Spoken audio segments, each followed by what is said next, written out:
Of all Roman roads, one is most popular of all. The Via dei Fori Imperiali links the biggest landmarks of the city. It shows the ambition of Italy's fascist dictator, his obsession with the Romans and the wish to make himself immortal. And millions of people walk the street every year without knowing anything about these origins. About a year and a half ago, I went to Rome. The first time I went, I was just a teenager. So I went to revisit all the hotspots. Rome has a lot to offer, from fountains to churches, more churches, very big churches. Okay, a lot of churches. But there was one place that I got really interested in, and that is this road. The Via dei Fori Imperiali. I'd say every tourist that goes to the Colosseum and the old Roman Forum uses this road. Pre-corona, that amounts to a number that's staggering, 7.5 million people. What's interesting to me about this road is that it's not old like the forums. It actually cuts straight through them. It connects the Colosseum to this monument built to celebrate the founding of the Italian Republic. If you look at the scope of Roman history, it's really new. And that is because the road was built by Italy's fascist dictator, Benito Mussolini. La Maestria! If you kind of forgot who Mussolini was, here's a short rundown. So it's the early 1920s, and Italy didn't really get a great result from the First World War. A lot of people were disappointed in capitalism and afraid of communism. And then in that situation, there's one man that promises to make Italy great again. Mussolini understands how propaganda works. That's why he wants to connect his new movement with ancient history, the Empire. No, not that empire, the Roman Empire. He, Benito, would lead Italy to great heights and be crowned Emperor of Rome and of Italy. I get it. There are so many kids that get into history that start by being obsessed over Roman history. But Mussolini is a grown man and he just has never left that phase. Nowadays he would probably spend his weekend LARPing as a Roman emperor. Tito! Flavio! Vespasiano! He's so obsessed that he takes over the greetings of the Romans and he introduces it to his bestie. He starts a new dating system because, well, the Romans had a dating system for their republic. And so 1922 becomes the first year of the Era Fascistica. He even names his movement, the National Fascist Party, after a fasces. This is a bundle of sticks that Roman officials used. The idea is that the whole is stronger than the individual. Today I want to show you how he tried to convince the people that he was a successor to the Roman emperors. And the best way to get a view of his propaganda is by looking at what he built. So today I'd like to show you 3 examples of fascist architecture that you can still find in Rome. The most symbolic of these 3 is the road, but we'll get there. If you love the environment, there's a big chance you enter the city through the main train station, Termini. This station is named after springs in the surrounding area. It has a very strong modern facade, but it was supposed to be built a bit differently, because the fascist government ordered the train station in the rational fascist style. Strongly influenced by classical Roman architecture, you have these big columns in front. This train station was supposed to be ready for the 1942 World Exhibition, but that exhibition was cancelled for, well, obvious reasons. And after the war, a new design was made. But the fascist history is not gone, because the sites were already built. And if you go to the back of the station, you have these 2 towers that are supposed to look like fasces. But if you really want to come face to face with the ideals of this new leader, you have to go to a suburb of Rome. It is called Eur.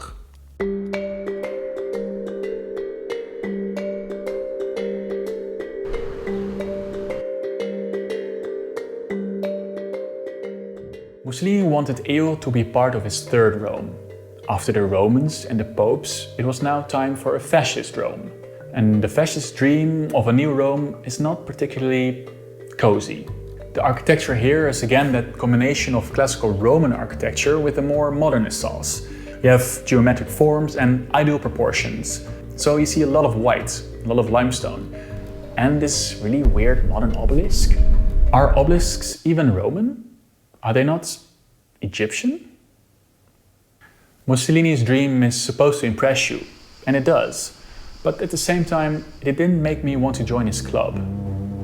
When I walked around this, it felt cold and devoid of life.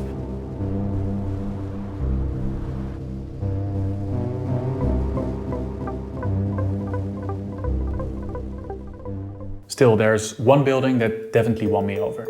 The Palazzo della Civiltà Italiana. This is the central building where this World Fair would take place.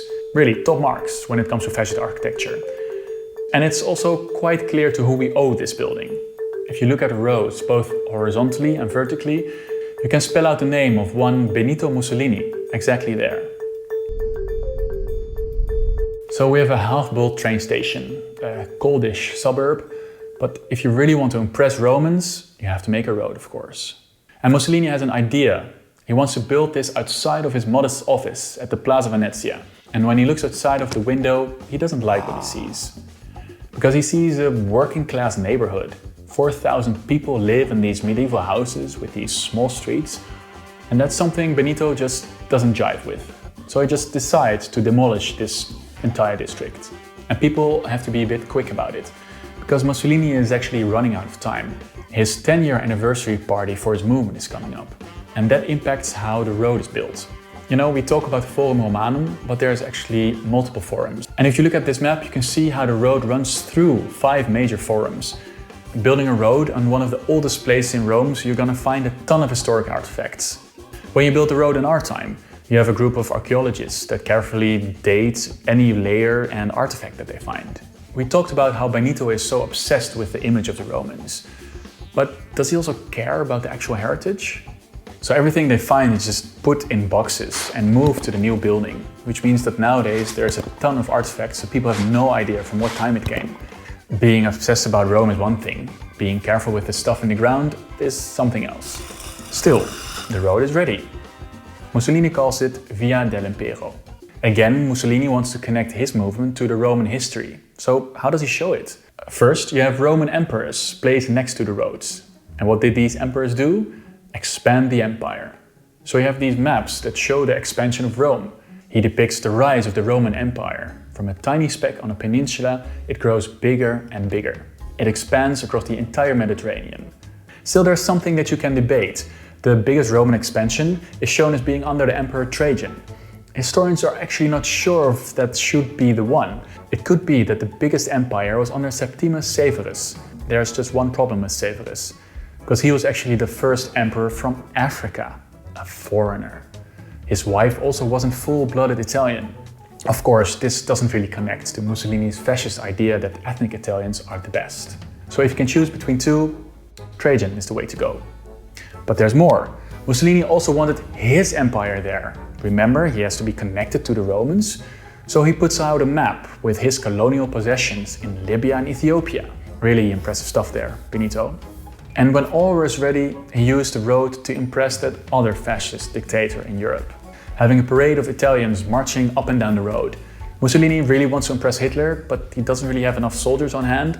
So what he does is all the soldiers just march to the Colosseum, they change in new uniforms and then just march back.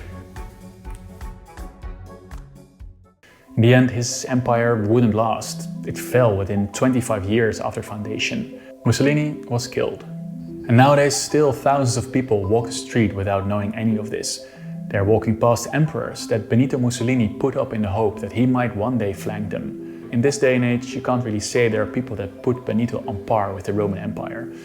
But in a sense, he did understand one thing. He might be dead, his empire disbanded, but he still leaves a mark on Rome to this day. Mussolini was a master of propaganda. He knew how he wanted to be seen. Like, for instance, a Roman emperor, but also something more close to the people. Like, I found this picture that he's like this masculine and strong farmer, this father to the nation. It just looks like he might have inspired a certain someone there. This kind of propaganda seems easy to spot, but nowadays that's not always the case. There are so many different media outlets covering stories that all have some kind of misinformation, bias, financial motivation or political color. It's hard to know what the real story is. That is why a good news aggregator app, like today's sponsor Ground News, is so helpful.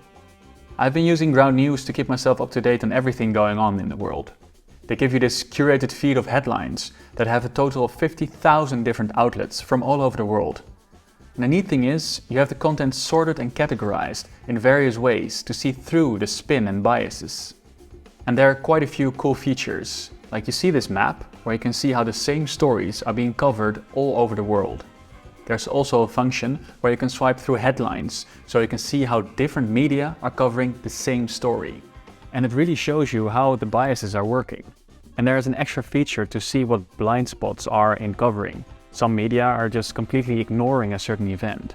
And the best thing is, you can start using it completely free of charge. So if you want to be informed about current events happening all around the world, make sure to check out Ground News by visiting the link in the description. Or subscribe to get access to all the features I just told you about by going to ground.news/thepresentpast. And support a small team of independent media outsiders working to make the news more transparent. And I'll see you in the next one.